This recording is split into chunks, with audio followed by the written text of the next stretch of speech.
এই দোয়াগুলো নিয়মিত পড়ুন, 24 ঘন্টার মধ্যে ফলাফল পেয়ে যাবেন।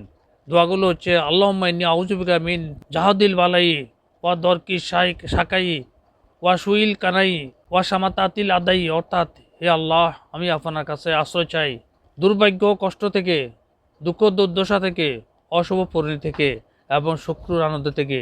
ফজর নামাজ পড়ে নিয়মিত আমলগুলো করুন, ফলাফল সাথে সাথে পেয়ে যাবেন। দেরিতে দোয়া কবুল হওয়ার কারণ, যখন আল্লাহ তাআলার কোনো বান্দা দোয়া করার জন্য হাত উঠায়, তখন আল্লাহ তাআলা ফেরেশতা জিবরাইল আলাইহিস সালামকে বলেন, থামো, এখনই দিও না, সে যেন পুনরায় আমার কাছে প্রার্থনা করে, কারণ আমি তার আওয়াজকে খুব পছন্দ করি। আল্লাহ বলেন, তুমি হয়তো বহুবার দোয়া করেছ আর এখন চুপ হয়ে গিয়েছ, হয়তো কষ্ট আর আমাকে ডাকতে পারো না, কিন্তু আমি জানি এই নীরবতা, এই চাপা কান্নার মাঝেও তুমি কি চাও। আমি শুধু মুখের শব্দ শুনি না, হৃদয়ের বাসাও বুঝি। তুমি চাইলেও না চাইলেও আমি তোমার খবর রাখি, কারণ আমি দয়াময়। আমি কখনো তোমার নীরব প্রার্থনাও বৃথা যেতে দিই না। তুমি হারিয়ে গেলে আমি তোমার পথ দেখাই, অন্ধকার পড়লে আমি তোমার জন্য আলো জ্বালি। তুমি যখন ভাবো আমার দিকে কেউ নেই, আমি তখনও বলি আমি আছি, কারণ আমি তোমার রব। আমি কখনো তোমাকে ছেড়ে যাই না। তীব্র ইচ্ছা নিয়ে পোস্টটা করেছি, একবার পড়ে নিন।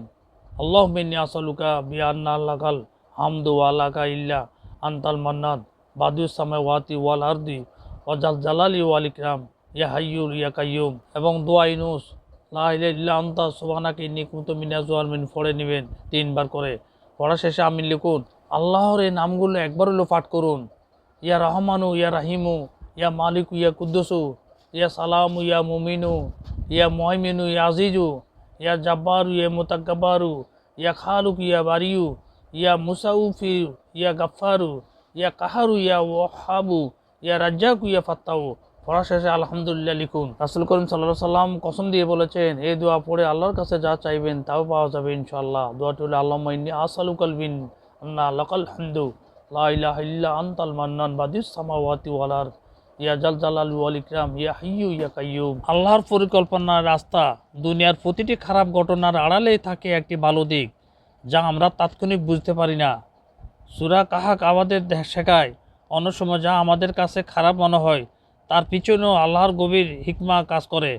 তাই অভিযোগ নয়, ভরসায় আনে প্রকৃতি শান্তি। আলহামদুলিল্লাহ। রাসূল পাক সাল্লাল্লাহু আলাইহি সাল্লাম বলেন, প্রতি রাতে যখন রাতের 1/3 অবশিষ্ট থাকে, তখন আমাদের প্রতিপালক পৃথিবীর নিকটবর্তী আকাশে অবতরণ করেন।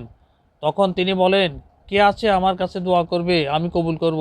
কে আমার কাছে তার যা দরকার প্রার্থনা করবে, আমি তাকে তা দিয়ে দেব। কে আমার কাছে ক্ষমা প্রার্থনা করবে, আমি তা ক্ষমা করে দিব। আমরা অনেকে দোয়া কবুলের সময় জানি না, জেনে নিন।